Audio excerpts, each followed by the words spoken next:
You're listening to Keeping Up with the Knights, a podcast for the faculty and staff at Steele High School, allowing them to connect outside of the classroom. Teacher, coach, mentor, and speaker Michael Herrera, a past District Teacher of the Year, will sit down with fellow teachers and bring their stories to life. Sit back, relax, and enjoy these stories as they unfold on this episode of Keeping Up with the Knights.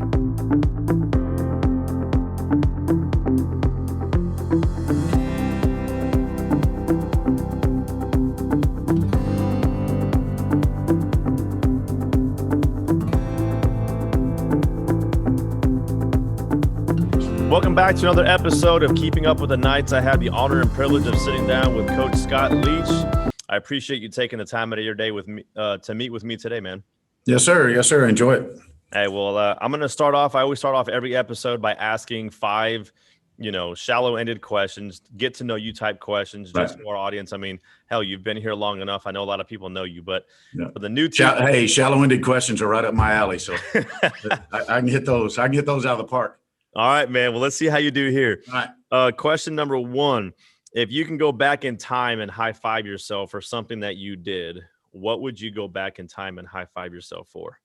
Oh, I would imagine it's having success with a kid, whether in the track meet or something like that, where what you've coached them, what you've taught them, or what they've accepted from your lesson, they've been able to apply. So it'd be more of a, hey, I found a way to reach a kid, probably. What about any more specific examples necessarily? Well, so I was actually you kind of went the coach teacher route. I was actually going to go like in your own personal life. Oh, I don't know. Probably being a successful husband and father, maybe. Yeah. I think that's pretty important. And I don't know that I do that 100% of the time because coaching is a tough gig. But I've been fortunate enough where my wife and daughter have, kind of accepted what it is and then kind of bought in. My wife has not missed a varsity football game since we opened, and my daughter now has been cheerleading for 4 years. So she gets into it too. So I've been fortunate in that regard. So I guess that's probably a high five. Okay. All right. Question number two, if you weren't ever a teacher, I know you're 31 now, Right. But if you were not a teacher, what would you want have done if you weren't a teacher and a coach? Anything away from technology. I don't know what that would be right now, but I've thought about that and nothing ever pops up. It was one of those, when I knew I was going to do this with you, I thought, well, that's one of the questions he's probably going to ask. And I really thought about it, and I don't know what it is. The only thing I can tell you is when I was going through high school, a friend of mine and I were going to get in the San Antonio Fire Department. So he ended up going that route and retired from the fire department after 30 years or so. Yep. And then my parents actually said to me, why don't you just give college a try? Why don't you just give it a shot and see where you are and see if you like it? And here I sit. So Probably San Antonio Fire Department. All right. Very well, man. Question number three, it's kind of a funny question. If you walked out onto the football field or the basketball court, whatever sport, and you were introduced in the sports arena, what would your theme song be? Ooh. Golly. Walk-up music. That's right. Something I've never had. Yep. Geez. I want to go something semi-contemporary that people would know, but I don't know what that would be. It's got to be something for the 80s. Yeah. That's the wheelhouse. How about Riding the Storm Out, REO Speedwagon? How about that? Oh, REO Speedwagon, man. All right. See, I told you, hey, it wasn't going to be anybody from the Super Bowl. It wasn't going to be the weekend. I tell you. All right, question number four. If you could sit down and have a cup of coffee or a drink at Starbucks with anyone in the world, either dead or alive, who would you want to sit down and talk with? I would say a historical figure, maybe Abraham Lincoln, Okay. Find out just the tenor of what was going on and why the decisions were made and, how he thought we should be now, because I don't think we're anywhere close where we need to be. Obviously, if you look at the pulse of the United States. Yep. And I would like to get his feelings on, where we are, where we need to be, what we need to be doing different. Okay. All right. And last question I have is, do you have a go-to hobby? Riding a motorcycle. I used to play golf a little bit, but I have a couple of motorcycles and I'll ride those around when the weather's good. And how often do you ride them? As often as I can. In the football season, not very often because we spend so much time up here, but and I don't ride them at night, and I don't ride them in bad weather. So, so I got a pickup truck for that. So, I'll go out and ride to Fredericksburg or ride around the hill country or whatever. So, as often as I can. And, again, just the other day, my daughter said, can we go on a motorcycle ride? So they'll hop on the back, her and my wife at any given time, and we'll go. So they kind of enjoy that too. Man, I just looked up, I used to have a motorcycle back in the day, but I'm looking at, I want to rent one of those slingshots. Oh yeah. Yeah. And I got to find a place that rents them. I don't know of any place that rents them. I don't know either. That would be fun to ride around in too. And that's what I told my wife, Courtney. I was like, Courtney, let's get a slingshot when basketball season's over. Let's go out to Fredericksburg. Let's go to a winery, just drive around, cruise around with really nowhere in mind, and hit the road. I'll tell you what shocked me is just here recently. I got a 3 times here when the weather was good in the summer. I rode out to Fredericksburg, Lukenbach, that area. Mm-hmm. You say a winery. Oh my! Have you been out there lately? Oh yeah. There's 500 of them, and something I didn't, something I didn't realize. But of course, I don't stop when I'm on 2 wheels. But as many as I saw, I thought, I can remember going out there where there was one, not very many. Yeah, and now there's, a plethora. I know. All right. Well, those are my 5. Go ahead and shoot away with your 5. All right. Who are you looking forward to interviewing here that you haven't? Man, I can't. Okay. That's a great question. I have to answer it. Okay. So most of my interviews have all been, I shouldn't say most, all of my interviews have been teachers. And that's kind of the climate of the podcast, is to interview teachers so that we get to know each other. But as you know, there's more of a makeup here on campus. There's staff, there's front office, there's administrators, and there's also custodians. And so I'm kind of letting a little secret out here is I haven't even told her yet, but I want to interview Rhonda, our custodian. Yeah. So there you go. That's who I would want to interview and talk to, and just to kind of get to know her on that kind of level. Well, the Breakfast Club, she's the eyes and the ears of what goes on here. That's right, man. She knows everybody's secrets. Everybody, man. That's right. Hey, be careful what you ask. That might be a good idea. I might even include that little video intro with her episode. Yeah. Good. Just something, because I know what mine is, and I can tell you if you want to know, but what's the worst part of your day? Man, first thing that comes to mind, the worst part of my day is leaving my kids in the morning. Yeah. Because when I wake up in the morning, this as a coach, especially with a daughter who's getting ready to graduate, they're in their pajamas. It's early in the morning. Mm-hmm. They just want to snuggle with daddy, and then I had, like, for example, yesterday, I had Jackson and Cora on my lap, and we're snuggling, and we're on the couch, and my mother-in-law is on her way to take care of the kids. And you got to have these conversations of, hey, Jackson, Cora, I'm not going to be here tonight. I got a game, so like, you see me now, I won't. And then my son will say, but are you going to be here tomorrow? And it's just like, I know they'll get over it because they're kids, and like they care, but they don't really care. They can't put that into perspective. Right. But for me, it's always those days where I have to hear that, but I also have to say it, like, hey, I'm not coming home tonight. Like, I'll be here tomorrow. So those are always the toughest parts of my day. Yeah. That's you went outside of school. I was thinking in school, Man, that's good. I'll answer that too, because currently, man, with remote teaching, I don't feel adequate as a teacher this year. I feel adequate in management right now. Because I'm having to manage kids here and I'm having to manage kids at home. Right. But I just feel inadequate as a teacher up in the front of the classroom, just teaching and handling my business. I find myself sitting at my desk more than I've ever sat at my desk, because I give them the assignment, but then I have to manage people at home to make sure that those emails that are coming through. And so that's the worst part of my day right now, is just never really feeling like I'm, I know I'm connecting to kids because that's what I'm about, but I don't feel like I'm doing justice with what I teach. Yeah. And that's, my wife retired last year, and I told her way back when last spring, and I said, you would hate it because you're not, this would drive her crazy. This remote teaching would drive her crazy. Yep. Just not being able to be in the classroom with all the kids or whatever, first graders especially. Mm-hmm. Another morbid one. What would your last meal be? Man, it's got to toss up, man. Do I get a number 4 from Whataburger? That's too easy. Or do I get some like pasta meal, man? Some fettuccine Alfredo. There you go. I'm probably gonna go the fettuccine Alfredo with some garlic bread or something like that, Yeah. man. Last meal. That was good. What movie do you never pass up on TV if you're flipping around the TV and run into a movie and stop on it? Man, good question. Is there? I mean, honestly, like I'll generalize the answer. Any movie that's like a Braveheart, a Patriot, a Gladiator, Right.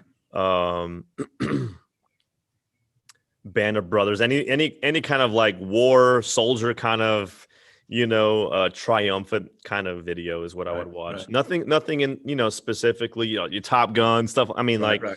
anything that's action packed and has got a good story. There you go. Assuming that this is not the new normal, once all this stuff is over, COVID is done, pick anywhere in the world, where would you travel? Man, people have asked me this question, and the easiest thing for me is Greece. I've been there twice with my wife, and it's such a beautiful place. I love Greek food.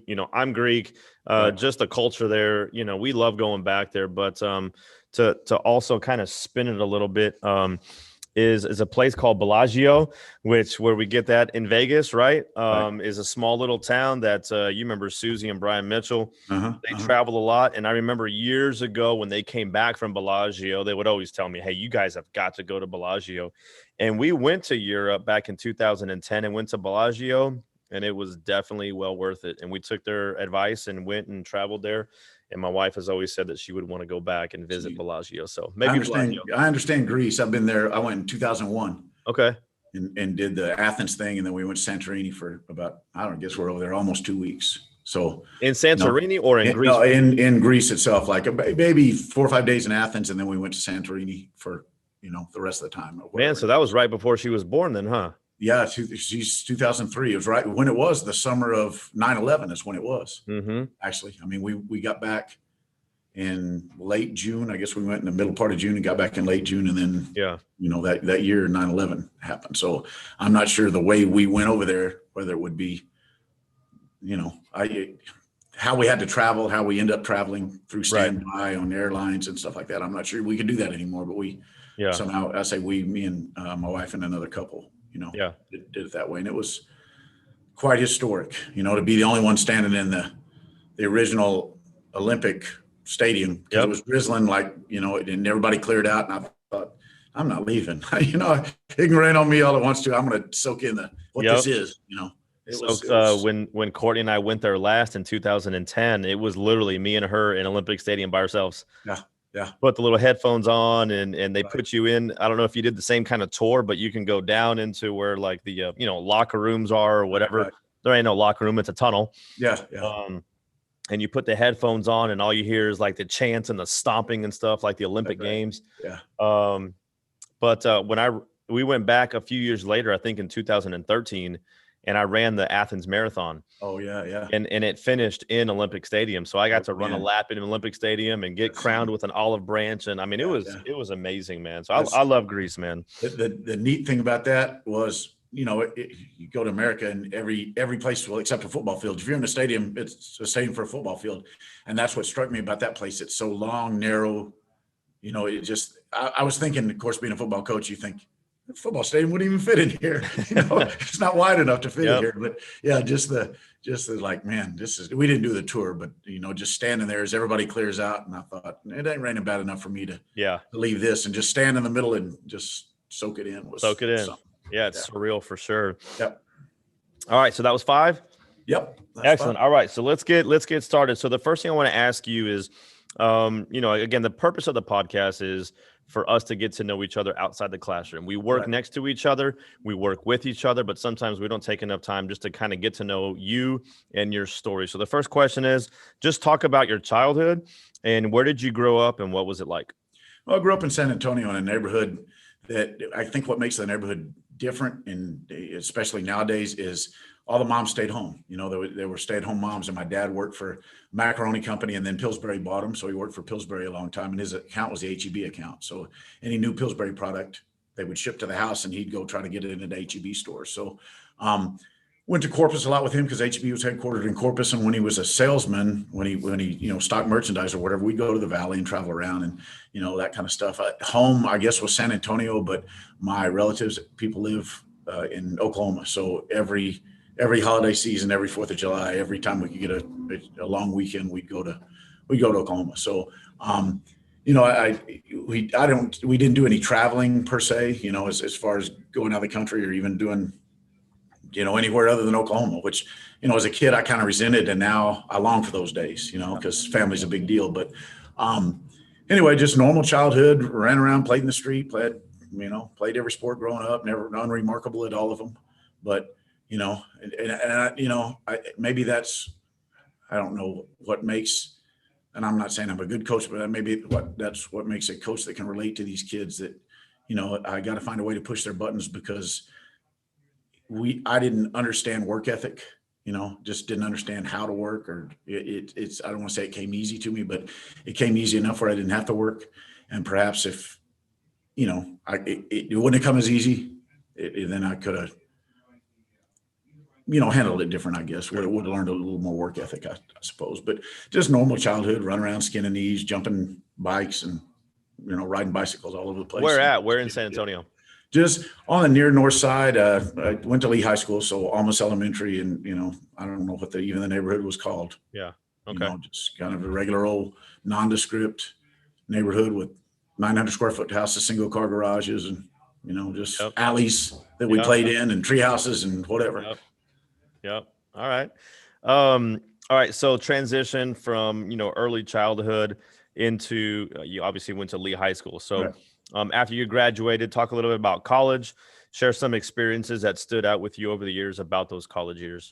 Well, again, I was thinking about getting into the fire department. So my parents said, just try it. So I went to SAC for a couple of years and got an associate's degree because I really didn't know, what do I want to do? Where do I want to go? I don't really want to sit in an office and be a, businessman. And I don't, I saw my dad travel around, and I could have done that maybe, worked for a big company like that and traveled and got an account with wherever and trying to do that. But my dad he didn't have a college degree. His degree was in BS, and he was very good at it, and I didn't know that I wanted to do that and try to glad hand people and do, all the PR stuff. So I thought when I transferred to UTSA, I thought, well, now what you pick a major, what do you want to do? What's happening? So I remember my first conversation with the counselor out there. She said, what do you want to major in? I said, PE. And she laughed at me. And I said, I don't, why is that funny? And she said, I know some of the courses you have to take. I said, such as? She said, well, you got to take a dance class.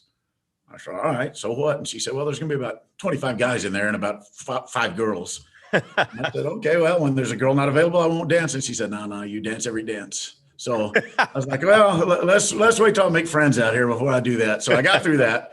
And got a degree in whatever, kinesiology, PE, whatever it's in. Yeah. And then one of the things they told me in there, and I should have listened to this, but I didn't, hard-headed. Again, I wish I'd learned work ethic and how to work, because I kept being told every year, you should not get a degree in PE and health. You should not get a degree in PE and health. That's not going to be marketable. You can't, but I'm hard-headed and didn't listen to that. Thankfully, knock on wood, here I sit 31 years later. Yeah. Thanks to this district, for keeping health in the curriculum, because the state of Texas says we don't have to have it. So, right. But that's what, just deciding I wanted to be around sports and do something, and then work with kids. I thought that was appealing to me to help people. I guess, that's what teachers do, right? That's right. What we do. So you graduated. Talk about like your steps along the way. All right. Here. Graduated and didn't really even know where this district was. And you got to remember, this is a 3 elementary school district with 1 5th and 6th grade, which was Dobie, 1 junior high, which was Corbett, and Clemens High School. Then I was subbing in the Northeast district because I did my student teaching at Garner Middle School. So what years was that? What year was that? Mm-hmm. I graduated in December of 89.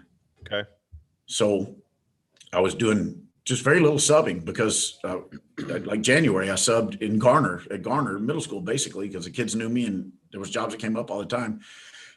Then I got a phone call from the personnel director of this district that said, we heard about you, which, that's either good or bad, one of the two. We heard about you. That always worries me. But he said, come out here and sub for it was called OCS at the time, on-campus suspension. And then it changed to BAC, Behavioral Adjustment Center, and then now ISS. But he said, come out here and sub for a couple of days. If you like it, we'll keep you the rest of the year. If not, then we go our separate ways. Well, as a matter of fact, it was 2 days ago in 1990, February 8th of 1990, when I started, out here. And then, so they called me in after a couple of days and said, well, you like what you're doing? I thought, I can do anything, get my foot in the door. I can do anything for 3 months. Right. So I stayed there. And then at the end of that year, the principal called me in and said, look, I know you want to coach, you don't want to sit in ISS all day or BAC, whatever. You don't want to sit there all day. So if I promise you a coaching job, will you promise not to leave? And I said, okay, so you're telling me I can do this and then go out and coach afterwards? I said, sure. Sounds, again, another step in the right direction. Right. Yeah. Well, about a week before school started, he called me and said, good news and bad news. Here's the good news. I got you a coaching job. I said, cool. That's good. He said, bad news is coaching 7th grade girls volleyball. Do you still want it? At that point, what are you going to do? There wasn't another job out there to be had, I didn't think. And I already knew people there. And I said, well, I can do anything for a year. Well, there was a coach that was not in real good health necessarily. So they thought he was going to retire. 3 years later, he decided to retire. So I did at that time, I did girls volleyball for 3 years, 7th grade, knew basically nothing about it, except we had to serve to get a point at the time. So we served like crazy, and we had to return serve because if that's how you get the ball back. Right. So we were good at serving and returning serve. And then I helped a girl that was in bad health with girls basketball, then transitioned to boys basketball, then finally got into football and did football and basketball for, I don't know, till when at night, 2005, 6, whenever I came over here. And so you were there that whole time. Yeah. Since February of 90. Yeah. And then you said you did volleyball for 3. Yeah. 3. And then transitioned to what sports? To football. Finally, the guy that they thought was going to retire said, it's just too hot out there. And my health is not good enough to do that. So I went to 7th grade boys football. Okay. And then with that, I had boys basketball. So I guess I've done, and then in track, I coached all the hurdlers in track. Mm-hmm. So I didn't have a specific, I wasn't head coach of anything, but guys hurdlers, girls hurdlers. At the time they were 110s and the 100s, and then they shortened the guys down to 100 hurdles. Okay. 300 hurdles, guys and girls, 7th and 8th grade, whatever. So yeah, I got track experience there. And then from where, what happened? And then Miss Pivoto, who was a principal at the time, one of my principals over there, knew she was getting this job. And she said, and she knew it. And she said, hey, I'm going to tell you a secret. I've got the Steele job. When Steele opens, I've got it and you're coming. She said, I don't care what else you do, you're coming. Yeah. Now at the time, so that's 2005, 6, whenever she got the job. But again, Steele hadn't opened. I knew I was coming over here the last year I was at Corbett. Okay. I met Coach Jenks and whatever, but we just didn't have we didn't play varsity season, so they didn't have didn't have the total coaching staff there.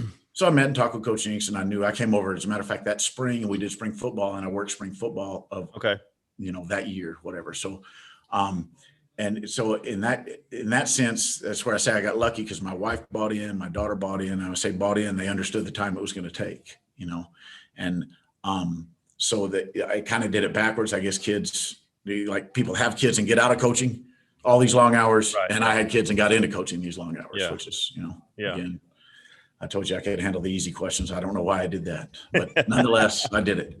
Yeah, I got you. And so now, you and I came into Steele together. I was thinking that you were here the first year. Hell, 15 years has been a long time, right? But you and I both came in here the second year, and you've been here ever since. So, and I know I asked you this question via text message, but so this will be your last year. This is, 31. I thought about the end of the football season this year and using, all the sick leave this spring, but fortunate enough, and we had good enough kids and caught some breaks along the way, obviously, where we played into January, and I knew that was a possibility. Yeah. So I thought, well, if I'm playing into January, I might as well teach into January, because I had Google Classroom figured out. Yeah. Enough. Finally. And then here comes Schoology. Yeah. So thanks to Coach Medill and Coach Barsnez and Coach McDowell and Coach Whalen, who's holding my hand through here and sometimes kicking me in the rear. Like, we've already done this 12 times. Can't you figure it out? I'm a functional illiterate in Schoology. Hey, you're going out in a bang, man. You're going out. Yeah. And it became sort of a challenge where I thought, I don't want to be, I don't want to be asked, and you retired before COVID. You got out, but no, I didn't. I know it. At least I fought through it 1 year. Finish the race, man. Yeah, really. And it became sort of a personal challenge. Again, without the help of those people I mentioned, I'd be, rudderless. But yeah, they helped me along and enough where I can post assignments. So right. Well, shout out to them, man, for sure. Yeah, really, for sure. So let me ask you a question, a little general question. I always like to ask this question. Actually, if you were in my room, you'd see those posters that we got in service days, the big old white poster board that says why. So I just want to know, why is it for 31 years did you get into teaching? Because I thought and still do think I can make a difference with kids. And the reason I think that is because some of the best things I get, as as a teacher, are the little notes, the little thank you, the teacher appreciation when they invite you to their softball, you made a difference in their life kind of thing. And the reason I say I think I still can and still do a little bit despite the phones and all the technology you have to fight, which drove me crazy for a long time. And I've just learned to deal with it, you just roll with the punches, right?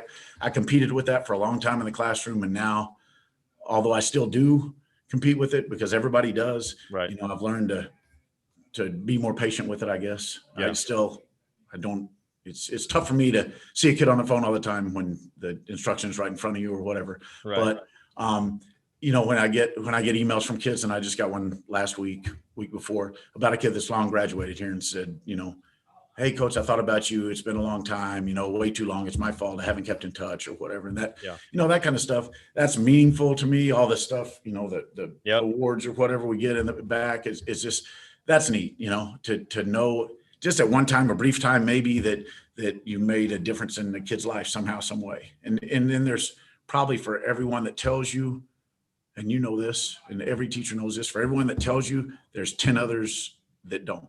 That's right. Yeah. You've helped them some way, somehow. Yeah.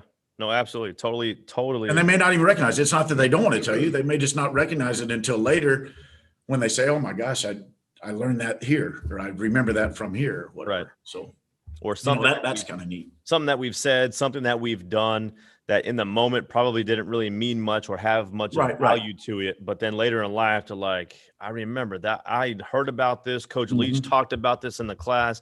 Let me give him a shout out. Let me try to reach him. Right. And then when they say, Coach, I remember something you said, which again is always like, I don't know, is that good or bad? No, it was good. It was good. I said, well, and sometimes it's misquoted, but if it helped them through something, then it doesn't matter what they think I said or what they attributed to me or whatever. And I don't even care, whether you get credit for it, right? It's just, hey, I thought about that because you said it and it helped me through this. So, and I get that. I wouldn't say all the time, but you get that enough where, it's kind of a neat deal. Yeah, man, I can tell you this right now. Inside my desk drawer right here, I've kept a file since I've started teaching, and the file is literally called "Thank You."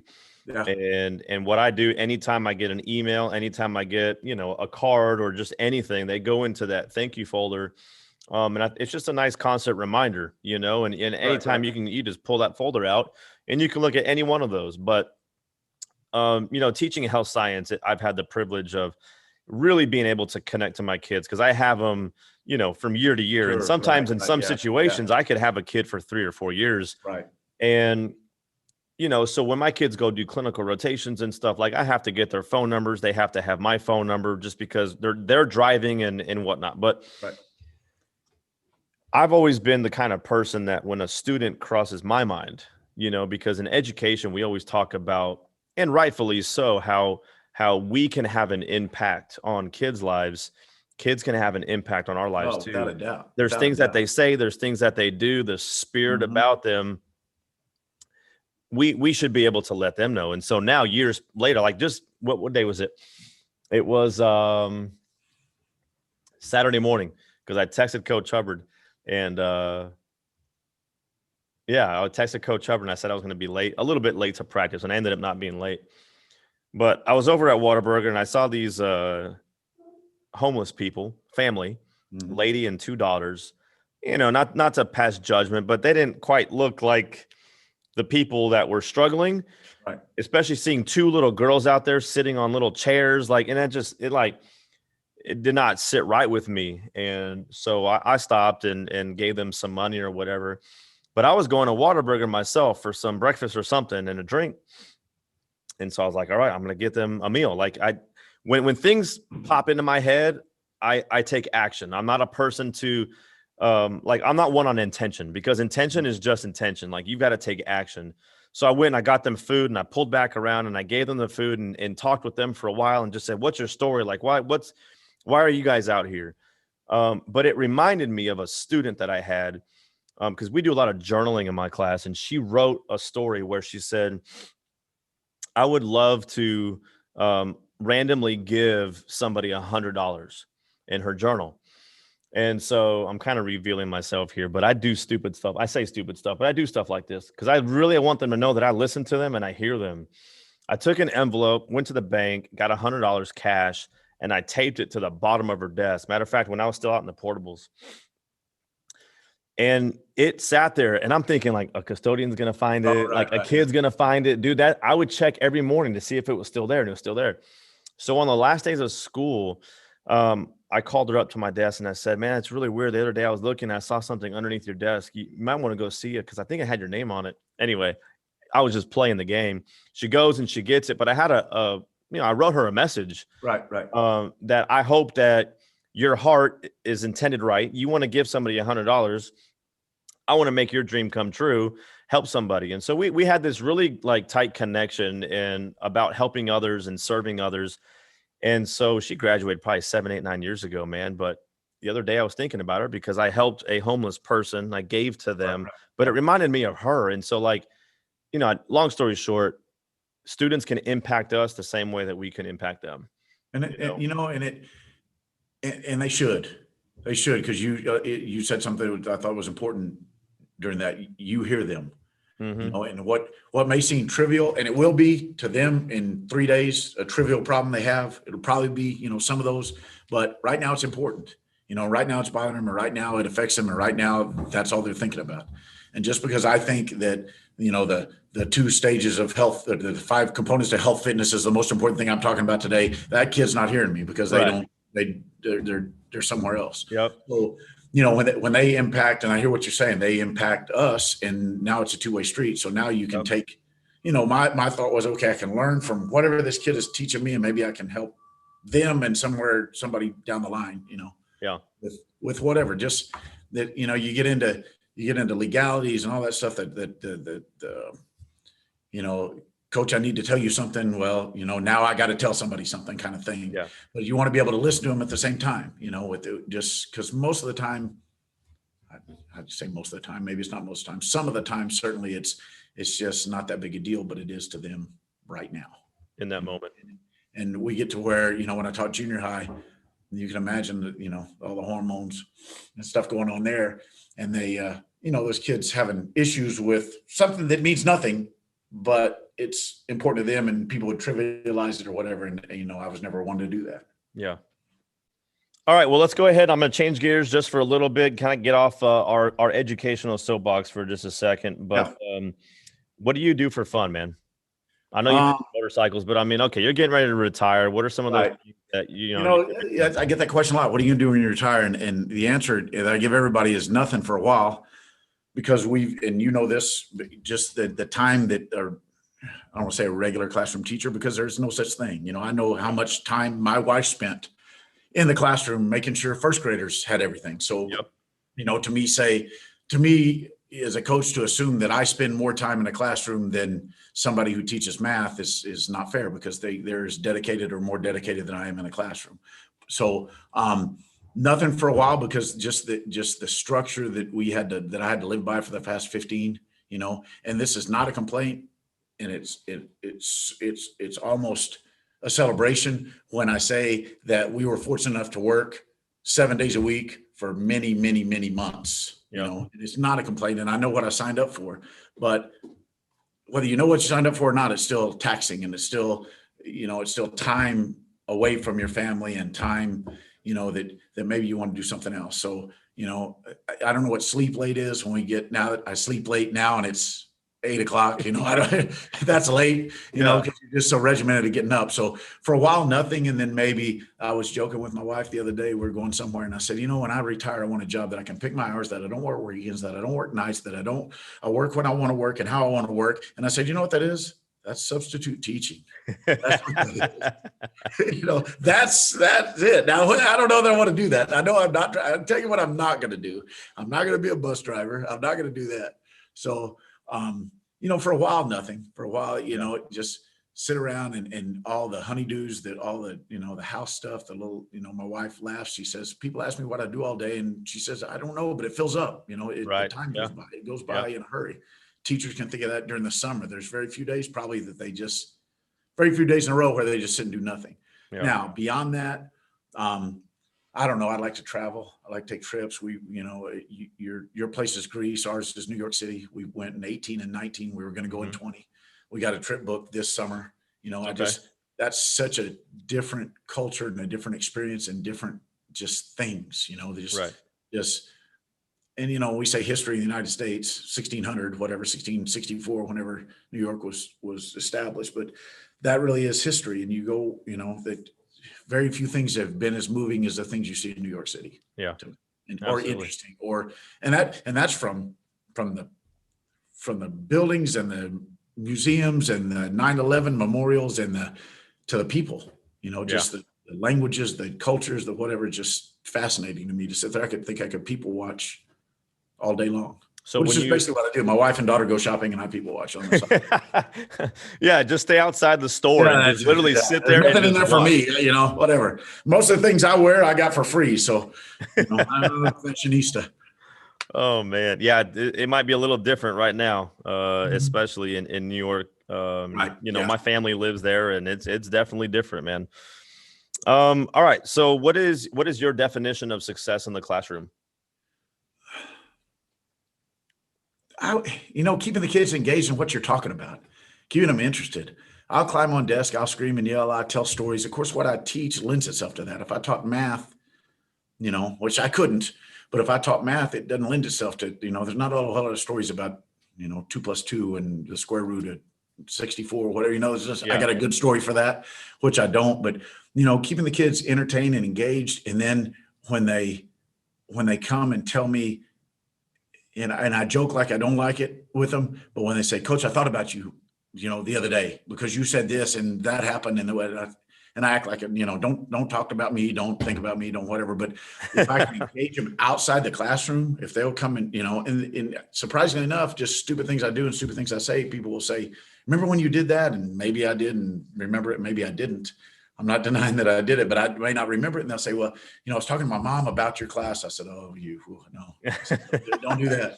Don't do that. Well, we were talking, and, if I can make them think outside my 50 minutes, I guess, about health, Yeah. And or not even health. Yeah. Yes. But you're using health to get to that story that's still going to help them the same that maybe the lesson in health would have. Yeah. Yes. Yeah.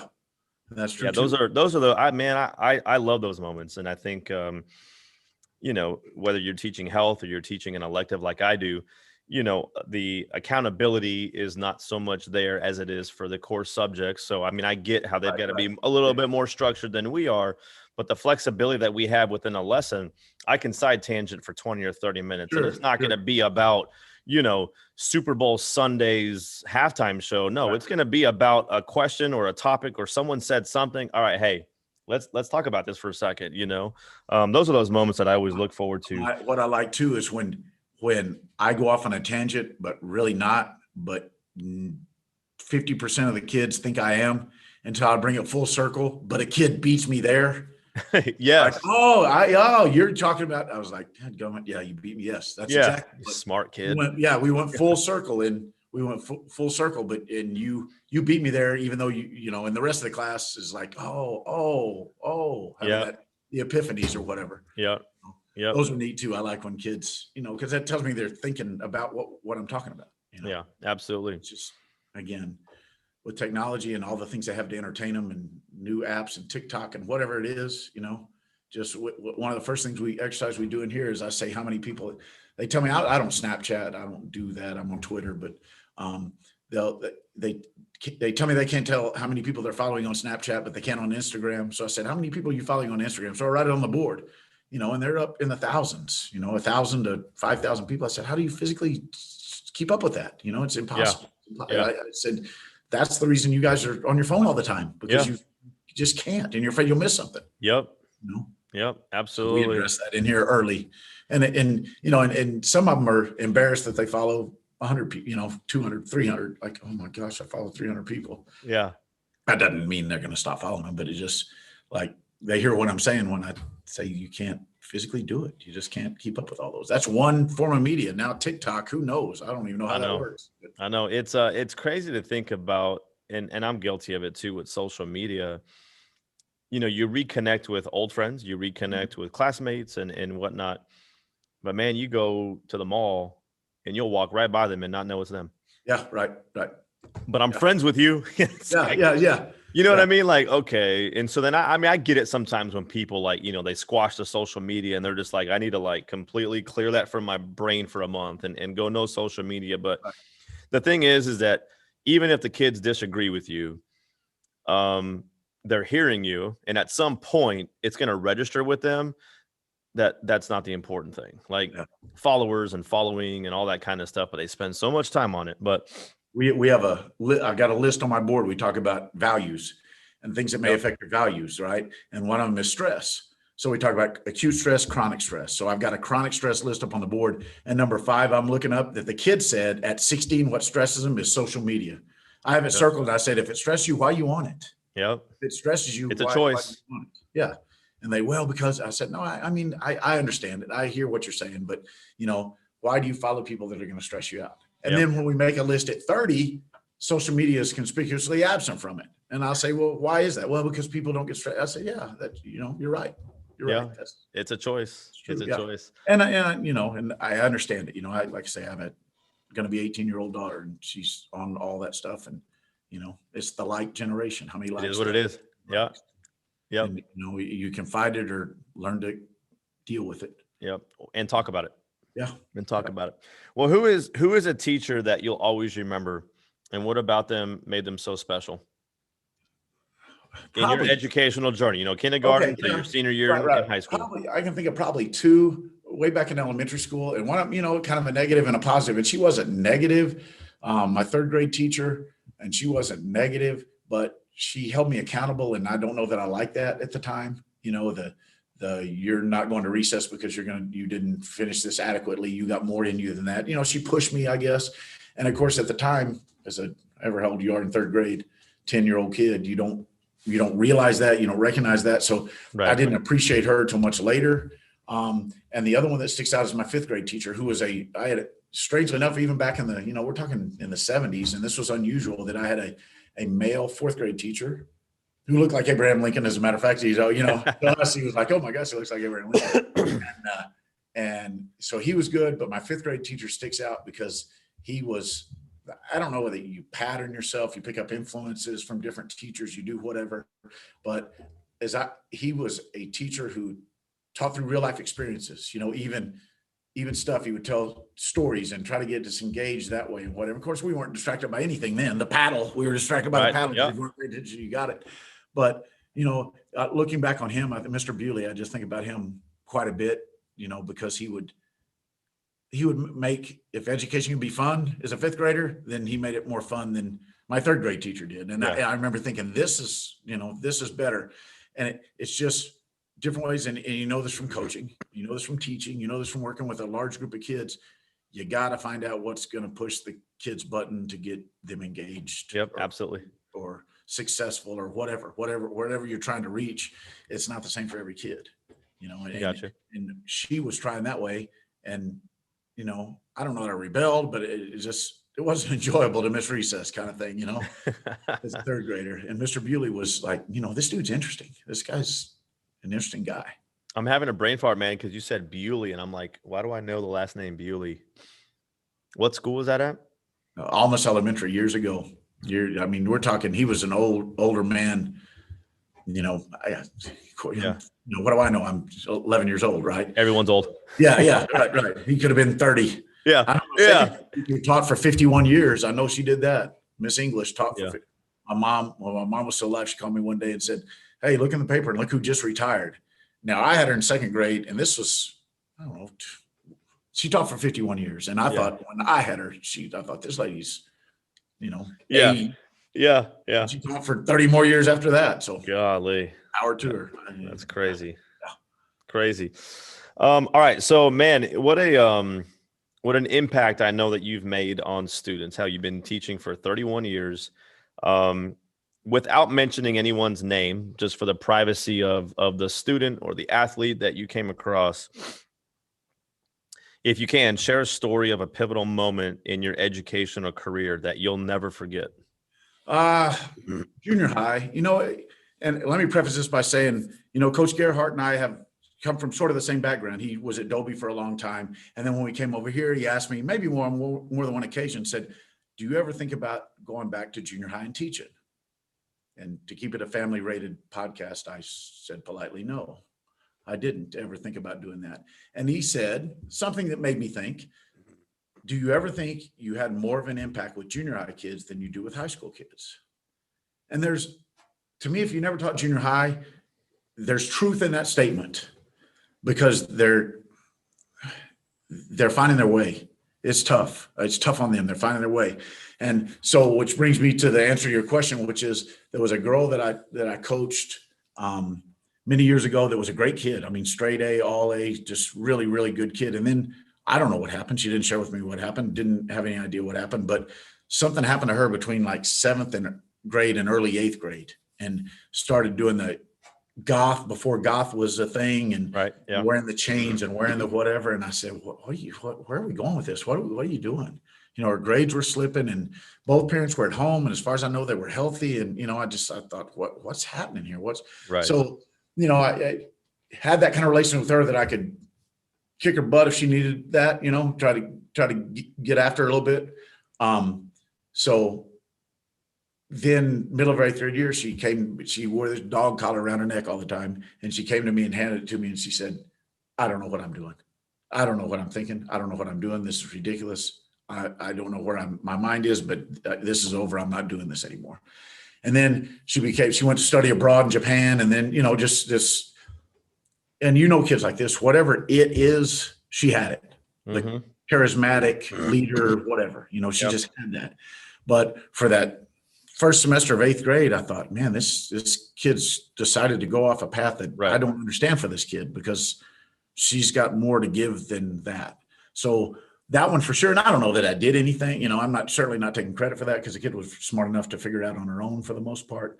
But, I just kept after about this is not who you need to be. This is not you. This is not the kid I know. This is not whatever. And then, like I say, when she came and handed me that dog collar, so I had a locker, with whatever, I had a locker in there, and I hung that in my locker. You have the thank you thing, right? I hung that as a reminder. Hey, we helped a kid, because, now last heard she's a firefighter in Austin, Yeah. So, and she's probably late 30s now.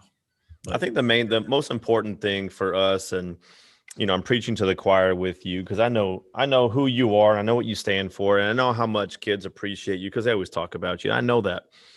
But, to the listener that's listening to this, my challenge to them and to us always is seek out those opportunities. Be aware of those opportunities. We get so caught up in our lessons, our content, some of us, right? That we've got the blinders on, that we don't see the kid right there crying. Right. Or dressing differently one day, that we don't stop to have that conversation. And if you didn't talk to her, let's just hypothetically say no one else talked to her. Right. Who knows where that path led? Yeah. Whether it was what you said or someone else said, we need to intercept. You know what I'm saying? Like we need to be aware. And that's why, people joke around like we're not just teachers. You know what I mean? Like we're everything. Right. And I think we always need to be cognizant of those opportunities to input ourselves into a kid's life. They may disagree with you. They may agree with you. They may agree with you right then and there. They may not finally agree with you until they're ready to graduate, or even after they graduate. But if we don't do our jobs to step in, then I don't think we're here for the right reasons. I'm with you. Inherent in the position is not just teaching a kid what heroin does to your body for whatever. It's a whole lot more than that. to me. And that could be with whatever subject you're teaching. And there's going to be some kids you connect with more naturally than others. There's going to be, and I get that too. You can't, when Coach Bruce was here, who's head coach at Wagner now, he was here for about a half a year, and I'd joke with him and he'd say something to me and I'd say, hey, I'm all things to all people, which of course is impossible to be all things to all people. But, he'd call me, hey, sensei, because for whatever reason. Then I say, you know me, I'm all things to all people, which is patently impossible. It's just impossible to do. Impossible. Right. But you just it's just so the times are so different, and we as adult society have kind of made them different in that the boundaries that exist and that have to exist and that should exist and that should always exist.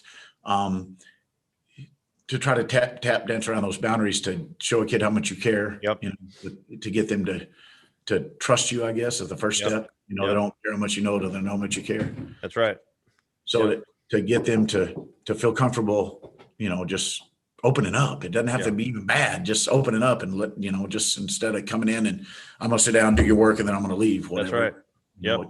Try to get them to laugh a little, to have fun a little, to hey, I know what health is. Let's chill and let's have a dialogue and let's hear from other people. Let's hear what your peers are saying about this, because they're living through the same things you are. So let's talk about, especially with everybody wearing masks and the pandemic. And it's important to me to have these kids hear other kids say, well, some kids are not comfortable with, I'm struggling with this too. Right. But you can tell by the story that if you listen, and kids are perceptive. I think they're a whole lot smarter than people give them credit for. You just said something, if you listen. And so that I've got a student right now, they're here, they're not here. They're present, they're not present. Right. They're remote, asynchronous, they're present, or it's hit and miss. But at the same time, you should be at least aware of those few students that are like that.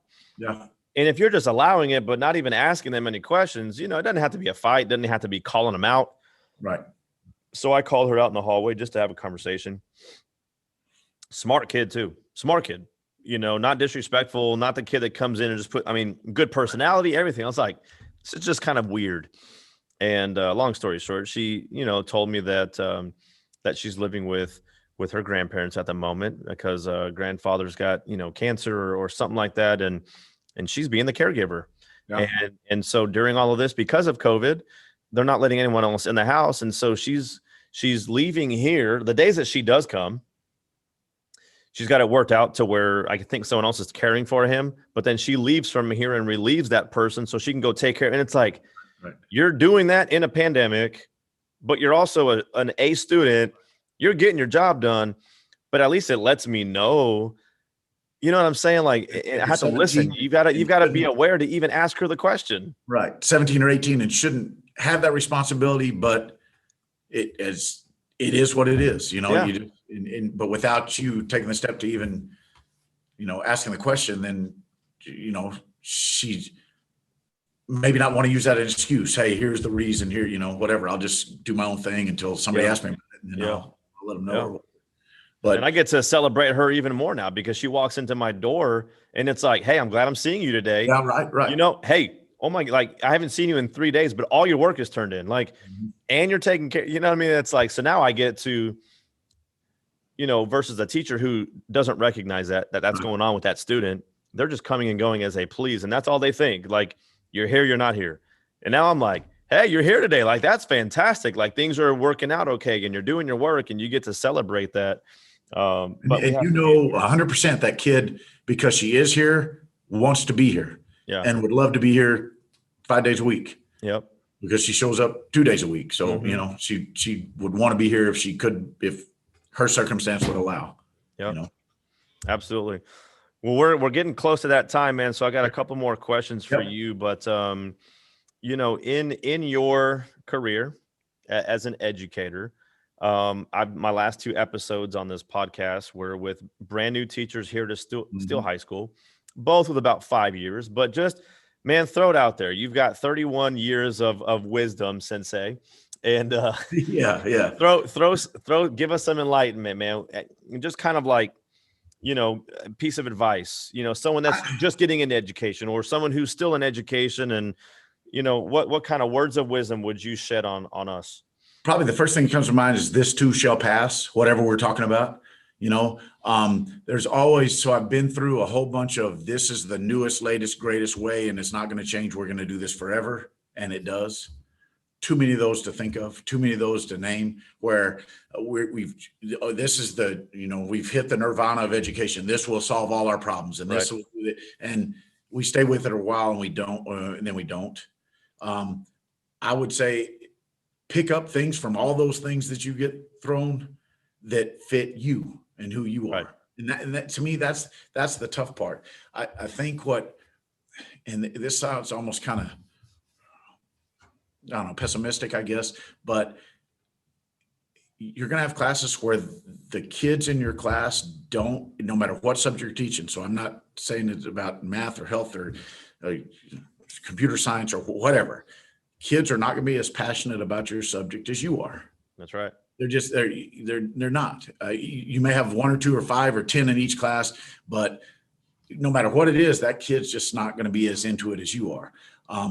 The trick is, I think, getting those kids to understand why it's important and to develop an interest in it. And to me, that's the trick. How do you do that? How do you have a kid, look forward to coming to your class? Yep. For example, how does that, it isn't, oh God, now I got to go to here. But, kids will say, Coach, what time do we leave? And I say, well, you mean, what time do we have to go to the next period? Yeah, that's what I mean. It's getting those kids to me, and I don't know what that is. Again, it's different kids, different buttons. Every kid's got a different button, but I would say, stay true to yourself and how you want to teach and the style you want to teach, but understand that every kid's not going to be receptive and excited about whatever it is you're throwing out there that you want them to be. Yep. And to me, that's tough. And I think probably the next thing I would say, and this is going to be tough to hear too, I guess, for young teachers, is you don't have all the answers. Because you don't, you don't. Whatever you learned in college, if you're just new, it's just a different world, and it changes by the year with technology, with epidemics, with pandemics, with just different styles of learning. With school, it changed within this year. Google Classroom, no Schoology. I guess flexibility is a key, and that's where I'm not, because I'm still doing old school, right on the board. My biggest technological advancement, one year I taught 8th grade history, social studies, and I used the overhead because that was the technology at the time. Yeah. So whatever you think you got figured out now, PowerPoint wise, and I got computers down, and I know, just wait, because I laughed at those people too. Yeah. I laughed at my parents' VCR blinking 12. Boy, how dumb you are. You figure this out. Now, again, thanks to the people that I mentioned earlier, they've helped me along, because I would not have a clue what I'm doing. And I really don't now. I just know where to click. Yeah. You don't know what you're doing, but you're just clicking. No, I know what order to click it in. Yeah. Yes, exactly. Well, hey, on that note, I know you've mentioned several names here, but my last question that I have for you to wrap things up, I always like to ask the people that I interview, if there's a teacher on campus, one, that you would like to thank, who would that teacher be and why? Well, let me go to an old one, and then I'll give you some, a couple that I hear around. The old one, and I find myself more and more, the older I get, the more I talk in front of our kids, our football kids, when we have to address them for whatever reason. Hey, it's my turn to get up and talk, whatever. Right. And I find myself drawing on things that Coach Jinks used to say, that rattles around, not consciously, but it rattles around my head. So whatever he said to those kids way back in 2007, 2006, 7, 8, whatever, up to 2010 stuck with me. So evidently I thought they were important, and I thought they were important for the kids to hear. And more importantly than that, kids can still relate to whatever those thoughts and ideas were, that kind of stuff. I would tell you the ones that are here that just, it's hard. The hardest thing for me, I think, is to know what goes on in everybody else's classroom. How do you know that when you're in your own classroom? How do you know? So those focus walkthroughs were kind of a fun thing. Everybody dreaded them when they walked in your door, I guess, but they were kind of fun to watch people teach. So the ones that I hear the kids talk about, and Mr. Fred is one of them. because he runs the unique balance, and Mr. Thomas is one too. And I don't know what they do in the classroom. Never been in there. Don't know. But the kids, the three things the kids will say, man, I love his class. Man, his class is hard. Man, he's a good teacher. How can you be better than that? Yeah. How can you be better than that class is hard, but I love it, and he's such a good teacher? That's a home run to me. Yeah. So those guys, and I hear that from the kids, and that, and when you base your opinion on how good a teacher is, I mean, who do you go by? It's got to be the kids, right? Yep. So you got a unique spin to my question, man. But who like I get what you're saying. Who do you want to thank though? Who is somebody that you're giving a shout out to right now that you want to thank for just? Obviously, I think it's easy to thank. I want to thank the coaches in the coach's office. All right. That's every one of them, because in that football coach's office, because we spend a whole lot of time together. And it's not football knowledge, and it's not football X's and O's, and it's not that. It's if you don't get along as a family, then we're sunk as a program. So we have a unique relationship in there, and it's you will hear the athletes will say this. I'm going to miss the game, I'm going to miss the competition. But what I'm going to miss the most is I'm going to miss the camaraderie you have in the locker room or whatever. And that's when we talk about our football program, to me, that's what it is. And again, Coach Jinks, I'll go back to something Coach Jinks said, it's not about football knowledge, although we're all very knowledgeable in the football side of it. It's who can get along, because if we break that bond in that classroom, if we separate and go at each other back and forth, then our team suffers from that. And that's not fair to the kids. True. All the hard work they put in, that's not fair to the kids. That's right. So I guess the shout out is to all the coaches that can sit there for 7 days a week for a lot of hours a day and still be a unit. Very true. Well, listen, man, this is it's been a great opportunity to sit down and talk with you, and congratulations to you. 31 years in this district is outstanding, and I'm proud to say that I've coached with you. Yep. I've taught with you here, and I wish you well for the rest of this school year and your journey as a retired teacher and coach, and more power to you, man. But thank you for taking time out of your day to sit down and talk with me. I appreciate you, man. All right, man. Take care and God bless. Yes, sir. Yes, sir. Thank you. All right. Thank you for listening to Keeping Up with the Knights. If you enjoyed this episode, be sure you subscribe and click the notification button so you know when the next episode is released, and then share it with your friends and colleagues. If you're so inclined to do so, would you please rate and review this podcast to help me grow our community of listeners? I hope there was something that you heard today that allowed you to connect outside the classroom. Now, more than ever, we need each other as a support system, and we need to continue to make this the best high school in the state of Texas. Thank you, Knight Nation. Now, go be someone's champion today.